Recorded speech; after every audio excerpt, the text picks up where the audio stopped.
Agora, eu vou fazer o clássico. Eu estudei uma estrutura, eu vou estudar subestrutura. Então, um subconjunto não vazio de um anel é dito um subanel se, com as operações induzidas, ele é um anel. É um anelzinho dentro de um anelzão. Ok? E aí nós vamos ver alguns exemplos. Primeiro, o principal é assim, né? É o teste. Como é que eu testo que um subconjunto é um subanel? Primeiro, ele tem que ser fechado por produto. E ele tem que ser fechado para soma com o inverso aditivo. Acho que o melhor jeito de vocês pensarem nisso aqui é assim, ó. Vocês lembram que eu falei que os inteiros é um anel. E eu falei que o conjunto dos múltiplos de 2 também é um anel. Só que os múltiplos de 2, os inteiros pares, está dentro do anel dos inteiros. Então ele é um subanel. Ele passa nesse teste? Passa. O produto de 2 pares é par. E se você fizer a diferença entre 2 pares, também é par. Então ele passa no teste de ser subanel. Tem esse conjunto aqui, que ele é você pega um primo específico, né? E faz todas as potências dele como denominador. Você vai ter um subanel. E aí você vai ter um tipo especial de subanel, que é o seguinte. Pega um subanel e ele vai ser chamado de ideal se, primeiro, ele é um subanel. E quando você pega um cara do ideal e um cara do anel, o produto cai dentro do ideal. Ele está atraindo os elementos para dentro via produto. De novo, vamos pensar nos múltiplos de 2. Os múltiplos de 2 é um subanel. Se você pega um cara que é múltiplo de 2, ele está no subanel. E qualquer outro cara do anel, independente dele ser ou não múltiplo de 2, quando você faz o produto vira múltiplo de 2. Você pega um número par e outro número qualquer e multiplica o par com um número qualquer, o produto fica par. Então, o ideal é um subanel que atrai elementos de fora para dentro via produto. Conseguem perceber a diferença disso com isso? Esse fechamento aqui, ó, tanto o A quanto o B estão no subanel. Então, o produto também tem que estar. Ok. O que o ideal está fazendo, não. Se o A estiver no anel, o B pode estar fora, mas o produto cai dentro do anel, do ideal. Então, um subanel que tiver essa propriedade vai ser chamado de ideal. Como a multiplicação não é obrigada a ser comutativa, eu também posso definir a estrutura de ideal à direita e ideal à esquerda. Nós não vamos fazer isso não. Nós vamos trabalhar apenas com ideais, só para vocês terem essa noção, essa ideia do que a gente está falando. E claro, se for comutativo, ideal à direita é ideal à esquerda e tá tudo bem. Então, agora, o teste para ser ideal é esse.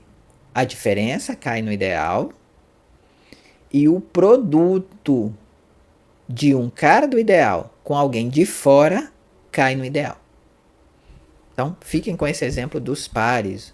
Na verdade, esse exemplo também vale para os múltiplos de n, né? Pensa nos múltiplos de 3. A diferença entre os múltiplos de 3 é um múltiplo de 3. E se você pega um múltiplo de 3 e multiplica por qualquer coisa, o resultado é múltiplo de 3. Ok? Então, para qualquer inteiro positivo n, temos que nz, ou seja, os múltiplos de n, é um ideal de z. E tem anel que praticamente não tem ideal. Tem anel que os únicos ideais dele são ele todo e o anel que só tem o zero. O anel que só tem o subanel que só tem o zero, o conjunto que só tem o zero, é um subanel e é um ideal. Por causa daquela propriedade, né? Ele atrai todo mundo aqui para dentro, né? Se você pega 0 vezes A, para qualquer A do anel, dá 0. Então ele atrai todo mundo aí para dentro via produto. Então ele é um ideal. Aí esses ideais são chamados de ideais triviais. Todo anel tem esses dois ideais. Aí pode acontecer, a gente vai usar esse nome para dizer isso, ó. Um anel que só tiver esses dois ideais é chamado de anel simples. Tirando esses dois, né? Tirando esses dois ideais, qualquer outro ideal pode ser chamado de ideal próprio. Igualzinho lá nos conjuntos. Dado um conjunto, você pode pensar em todos os subconjuntos dele. O vazio e ele mesmo também são subconjuntos. Tirando esses dois, todos os outros subconjuntos são chamados de subconjuntos próprios. Então você pode falar em ideal próprio e falar em subanel próprio, se você precisar jogar esses dois caras aqui fora do que você está falando. Uma outra coisa é o seguinte, que qualquer ideal que tenha dentro dele a unidade, que tenha dentro dele o 1, na verdade, esse ideal é o anel inteiro. Por quê? Porque se o 1 está dentro do ideal, como é que é o ideal? O ideal atrai os elementos para dentro. Então, quando você faz 1 vezes A para o A estando no anel, o resultado cai dentro do ideal. Só que 1 vezes A é o A. Então, para qualquer A, o A estará no ideal. Então, o ideal é todo mundo. Ok? Pensem nisso com calma. Agora a gente está pegando aqui, ó, um conjunto de matrizes que também são ideais, são subanéis, calma. Que são subanéis. Essa aqui é subanel e essa aqui é ideal. Isso aqui é um subanel de M2. Então, as contas que você tem que fazer é mostrar que a diferença delas cai aqui dentro e o produto de duas matrizes desse tipo fica aqui dentro. Para mostrar que é ideal, que é subanel. Para mostrar que é ideal, você tem que mostrar mais ainda, né? Você tem que mostrar que é um subanel e que quando você pega uma matriz qualquer e multiplica por uma matriz desse jeito, vira uma matriz desse jeito. Ok? Ideal pode ser fabricado. Qual a novidade disso? Nenhuma.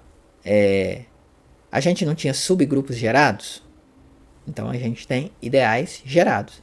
Você me dá um conjunto de elementos, eu faço todas as combinações possíveis desse conjunto, ou seja, eu pego esse conjunto, multiplico por R, onde o Rzinho mora no anel, somo isso tudo e faço todas as combinações possíveis e imagináveis.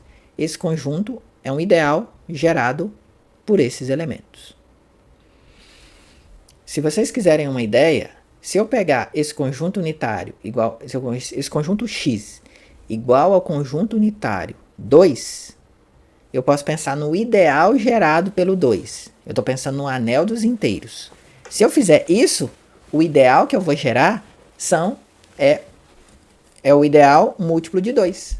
É o conjunto dos múltiplos de 2. Então, se eu pego esse ideal como sendo o x como sendo o número 3 dentro do z, o que vai dar o ideal gerado por 3 dentro do z? É o conjunto de todos os números possíveis e imagináveis multiplicados por 3. Vai dar o quê? Os múltiplos de 3. Então você tem bons exemplos de ideais gerados. Só que tem um nome legal. Se o ideal é gerado por um cara só, eu chamo ele de ideal principal. Então, se eu tenho um ideal que eu consigo gerar ele por um elemento só, ele é um ideal principal. O que eu acabei de dizer para vocês é que o ideal da forma nz é um ideal principal dentro de z. Então, o conjunto, o ideal múltiplo de 2 dentro de z é principal. Quem que gera ele? Quem que faz o papel desse A? O número 2. Às vezes, com um cara só não dá para gerar. Então, você vai precisar de um conjunto finito. Então, se eu precisar de um conjunto finito, eu digo que o ideal é finitamente gerado. Então, isso são nomes de batismo. Ok?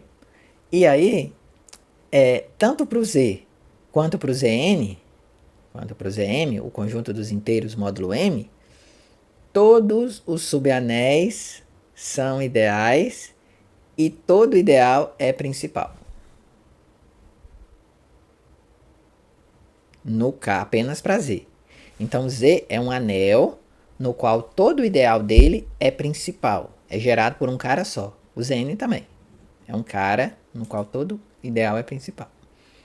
Esse é um exemplo que está lá feito que é legal de vocês entenderem. Determinar todos os ideais do Z12. Vai começar. O ideal gerado pelo 1 é tudo.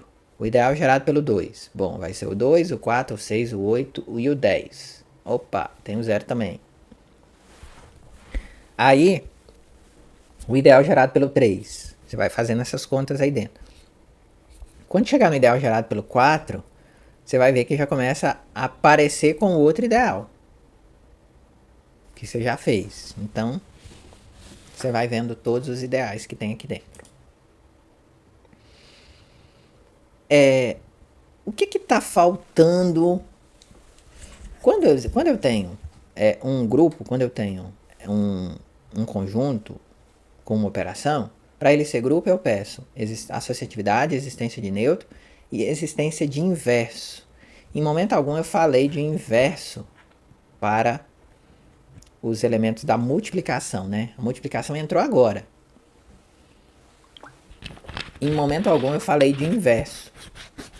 E aí os inversos são o que eu vou chamar de unidade. Então, pega um anel que tenha 1. Uma unidade é um elemento A, tal que existe um outro elemento B, que quando você multiplica os dois, dá o neutro. Isso está querendo dizer o quê? Está querendo dizer que o B é o inverso do A. E a gente vai denotar ele por A menos 1. E aí é legal, porque a gente pode pegar o conjunto de todo mundo que é inverso de alguém. E quando a gente pega esse conjunto de todo mundo que é inverso de alguém e pensa com a operação de multiplicação, o conjunto U de R, munido com a operação de multiplicação, é um grupo. É o grupo das unidades. É o grupo de todas as unidades de R. Vocês já até brincaram um pouquinho lá com o U8, o U12, eu acho, que é o conjunto das unidades do Z12. E se eu fosse fazer isso em Z, que tamanho tem o UZ? Bom, os únicos caras que tem inverso multiplicativo é o 1 e o menos 1. O 2 não tem inverso multiplicativo em Z, né? O inverso multiplicativo em Z do 2 seria meio. Mas eu não tenho meio. Então, eles não têm inverso multiplicativo. Ok? No conjunto das matrizes, as unidades vão funcionar como sendo os elementos que têm inverso. As matrizes que têm inverso têm que ter determinante diferente de zero. Tem que formar o grupo linear especial. Então, as unidades só vai ter inverso as matrizes 2 por 2 que tiverem determinante diferente de zero. Porque senão não dá para falar em inverso. Eu estou mostrando, né? Eu estou mostrando na outra coisa. Num corpo, num conjunto maior, no R, quem são as unidades? Todo mundo, exceto o zero. Todo mundo é unidade. Todo mundo tem inverso no conjunto dos reais. No conjunto dos reais, todo mundo tem inverso. Menos o zero. O zero é o neutro da adição. Ele não precisa de inverso. E se você tiver em Zm, quem é o conjunto das unidades de Zm? São todos os caras que forem primos com o M. Então, não é todo mundo que tem inverso no Zm. E aí é até legal quando vocês fizerem a tabuada de Zm, escolhe aí o Z6, por exemplo. E aí vocês vão ver quem tem inverso e quem não tem. No Zi também, o conjunto das unidades vai ser só esses 4 caras, porque de fato eles são os únicos que têm inverso multiplicativo. Eu não vou fazer essa conta aqui. Nos inteiros de Gauss também, só o 1 e o menos 1 é que vão ter inverso.